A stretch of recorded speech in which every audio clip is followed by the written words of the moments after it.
If you're currently job hunting in cybersecurity, but you have yet to get past the interview phase, stop whatever else you're doing and watch this video all the way to the end, because in this video, I'm going to share with you an insane AI trick that is going to allow you to rapidly upskill yourself when it comes to interviewing for the job. And before you click off the video, I'm not simply talking about asking ChatGPT to generate you some interview questions based on the job description or anything like that, although that can help. Instead, what I'm going to share is something that I haven't seen talked about anywhere else, to be honest, and it is very likely something that you are missing out on. Hi, my name is Ryan from Elevate Cyber. I'm a cybersecurity professional with over a decade of experience in this field between working for multiple Fortune 500 companies and the US government. And I've also conducted over 100 interviews in my career, and this is most definitely something that I wish I had available to me when I was first getting started. So traditionally, the way that we improved at the interview process before AI was very trial and error based. So essentially what that looked like is you just kind of had to fail a lot of interviews. So the way that it works is, you want to land a job. So you have all these companies out here that have job openings, and you just send in your application, right? You got your resume and you just fire this off to a bunch of jobs, same as you're doing now. And then maybe one likes it, you hear back, and then you get the interview set up. You go to the interview and you just interview to the best of your abilities, and it's your first interview, so you're probably going to fail it. Then you go back to the drawing board, repeat the process. Maybe another company reaches out to you, you fail that. And each time you incrementally learn a little bit more, you become smarter and smarter, and then eventually the light bulb moments and you land the job essentially, right? And that was a pretty painful process, still is, right? Because it means that you're going to have to fail a lot, and failing sucks. Everyone tries to avoid it, right? And so you would love to be able to speed up this process in any way. Now, the thing is, with the current job market, it's a little bit more difficult to enact this strategy. And why is that? Well, because now, instead of, in this case, right, you send out a few resumes and then you get an interview, you're going to have to send out maybe like 50 times the amount of resumes just to hear back from one job and land this interview. So what it means is you get less chances to practice and to fail. So it's going to take way more of these job applications until you can get to a point where you can pass one of these interviews. So any advantage that you can get to speed this up, right? Because what do we do in this situation? How do we actually improve things if this is the case, if this is what we're dealing with, right? Where it's harder to get these interviews in the first place, right? Obviously, we can do everything in our power to improve our resume, and I have some content on that I can link you at the end of this video. There's another major way that we can improve this, right? Because let's say, hey, we got to shoot out a ton of resumes, right? We can make the most of every interview that we actually get. How do we do that? Here is where we can make use of AI tricks that I'm going to show you in this video, right? Because if you can get the maximum amount of value per interview, then you're going to need less interviews to get to the point where you can pass one. And that is the idea. That is where we're going to implement AI to improve the amount that we get out of our interview, to improve the learning value that we get out of each and every interview that we're in, right? Because if you can get better, learn more efficiently from your mistakes, you're not going to need to make as many mistakes to learn the lesson. Therein lies the plan. So let's jump over to the actual implementation of this, how we can creatively use AI to solve this problem. So to showcase this solution, I have prepared 3 pen testing sample interview questions. If you were in an offensive cybersecurity interview, these are some of the questions you might come across. So we have some web-based ones, some Active Directory, and I purposely answered a lot of these wrong just to really put this to the test. So in this sample interview, I just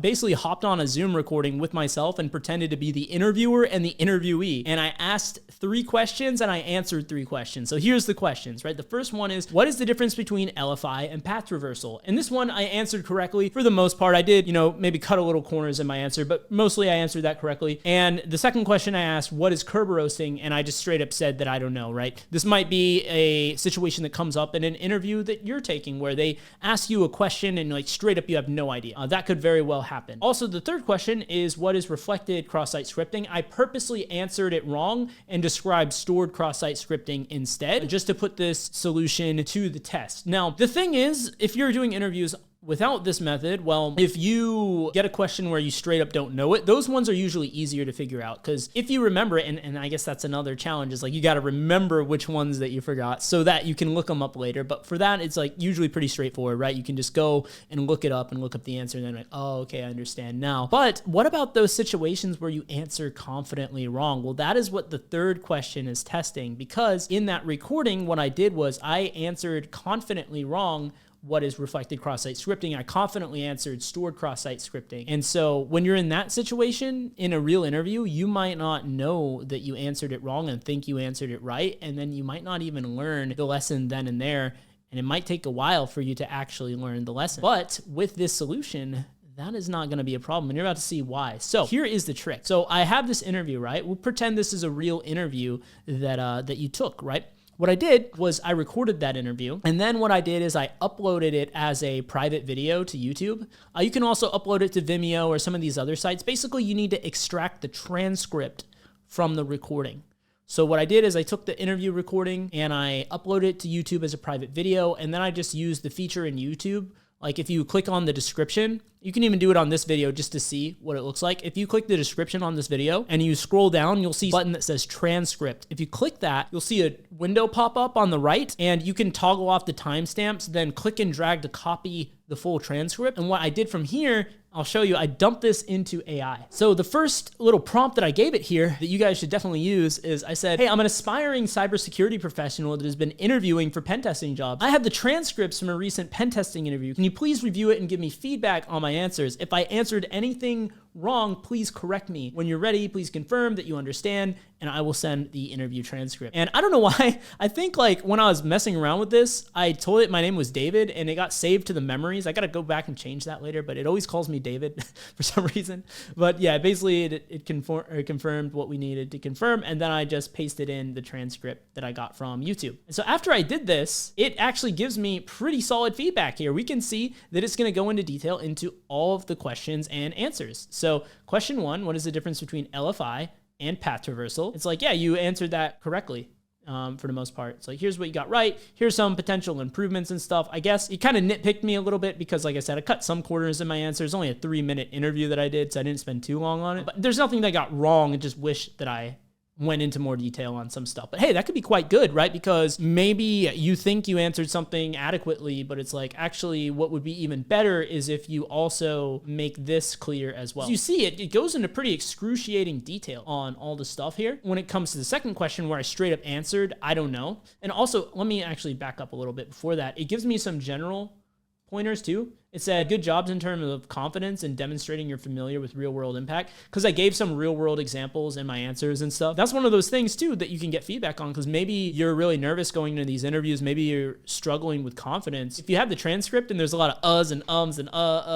like I would imagine it should be able to pick up on that as well and give you feedback on it. In the second one, when I straight up said, I don't know, it's like, oh yeah, good, you're being honest, but here's a better way to answer it. And I think this is pretty solid advice here. It's like, even if you don't know something, if you're unsure, describing what you think it might relate to, it shows partial knowledge and willingness to learn. So I would highly recommend this as well. It's important to convey confidence, right? Because you need the technical skill set, it's important, but you also need the communication skills. You need to show them you have the soft skills as well. If you don't know something, tell them confidently that you don't know. Let's just say this was asked to me, what is Kerberosing? Let's pretend that I don't know what that is. Yeah, I'm gonna be honest with you. It's been a really long time since I touched any of the Active Directory stuff, and I'm a bit fuzzy on that right now, but from what I remember, blah, blah, blah, blah, blah, blah, blah. Right? Or you can say, yeah, if I were to take my best stab at this, this is what, I would think. If you answer it like that, you answer it with confidence, like, okay, yeah, he's giving it his best shot. He has a willingness to learn and he knows something, right? It's not that he doesn't know anything, right? Because if you say, I don't know, and just leave it at that, it's one thing, it sounds kind of lazy, like you don't care, like you're not going to try. And then secondly, it sounds like you don't know anything, right? Which is probably not the case. You probably know something, right? Even if it's not directly related to Kerberosing, maybe you know something about Kerberos and Active Directory, and you can at least showcase some knowledge you have. It's a missed opportunity if you just straight up say, I don't know, and move on. So there's better ways to answer it, and that's the feedback that it gives here as well. And then of course, it's going to go into detail and tell you what it actually is. And then the third one where I straight up answered it wrong, we got the X there as well. And it said that you describe behavior similar to stored XSS for a database and persistent cross-site scripting. And so it goes into detail on that. It's like, this is what you should say. And this is the suggested corrected answer here. And then what's super cool is you got the summary of feedback here at the end. It's like the first one, that's good. You could improve it a little bit. And then the second one, it's like, yeah, you missed this straight up. And it's like, hey, this is the key fix. You should learn some basic AD attack paths, even just high level stuff. And then on the last one, it said, yeah, this is incorrect. You described stored XSS instead. So it's a really good summary breakdown. And obviously this is just on a tiny like 3-question snippet. Imagine if you did this on a full interview, you could get so much information, so much feedback on your interview. And you can imagine, compare this to what you're doing now. Imagine how much more value you could extract out of each interview experience that you have, how much more you could min-max your learning by implementing a technique like this. And it gives me a good summary. It's like, you're doing well, clear communication and confidence come across well. I probably should have sounded less confident. I just talk how I talk, and it's something that I'm used to now. But yeah, if you're not very confident, it would probably pick up on that as well. And I think that's a huge part and something that I teach my students all the time, and really try to get that to come across, because those soft skills are actually going to account for quite a lot. So don't just focus on the technical skills. Make sure you pay attention to your soft skills as well. Your communication skills are going to be really key throughout your career, no matter what you're doing, really. So it's like, yeah, these are relatively simple fixes, should be easily addressable. I asked it a follow-up question. This is what I recommend you to ask as well. I said, based on my answers, which areas of pen testing should I focus on going into my next interview? Because I want to see, okay, cool, these are the things that I did wrong, but I want to take it a step further. It's like, okay, well, from here, like, what areas should I be focusing on? What areas should I be studying? If you're out there learning on your own, this is going to be something powerful to be able to do. So you have some sense of direction going forward. And it says your web app security needs tightening. It's like, you're familiar with this and this, but you confuse this and this. Here's the things that you should focus on. And it even goes a step further. It said, hey, I recommend you to practice using these resources as well. And this should be your goal right here. And then it says with Active Directory, this is a weak spot that you have, straight up, because I said, I don't know, to that one. And it's like, these should be your focus areas. Here's some tools to look into. Here's a goal to go for. And here's some recommended resources that you can learn from as well. Even calls out specific rooms in TryHackMe, which is quite cool. It's Active Directory and Windows fundamentals. So really cool, really awesome. And looks like it gives me, let's see, practical exploitation knowledge as well. I guess it's just giving me some more feedback from there. It's like, hey, your soft skills are pretty good. You admitted gaps without fluffing or without bluffing, and then you gave technically rich responses, because I did go into like quite a bit of detail on a lot of my answers, but I purposely mixed some stuff up, so it called that out. And yeah, just pause and clarify your mental model before jumping into an answer. And then I really like this as well, the summary here, where it's breaking it down into like a priority list. It says, hey, these are like the things you should focus on first with these suggested resources, and this is why it matters. This is why it's important. It almost lists it out like a pen test report, where you have like your most critical stuff first, and you're going down based on the risk rating or whatever. It's what it kind of reminds me of. But yeah, quite cool, quite cool. Definitely something I would highly recommend to implement. And it's like, hey, suggested follow-up from here. Do you want a customized 2-week prep plan? That might be a good prompt to follow up with from here as well. Now, while using this strategy is likely miles ahead of what you were doing before, it's not without its limitations. You see, AI is great, but it's not always accurate. It should have no problem giving you feedback on simple bite-sized questions like the ones we had here, but with longer, more nuanced questions such as complex scenario-based questions, let's just say your mileage may vary. And the problem is, when it's wrong, it is very confidently wrong, which is why getting feedback from an actual human cybersecurity professional is still always going to be better. So if you'd like my help with this, go down below and book a call. I can even conduct a mock interview with you if you qualify. And if you find yourself getting stumped when the interviewers ask you questions about how various security concepts or tools work, you're definitely going to want to watch the video on screen right now.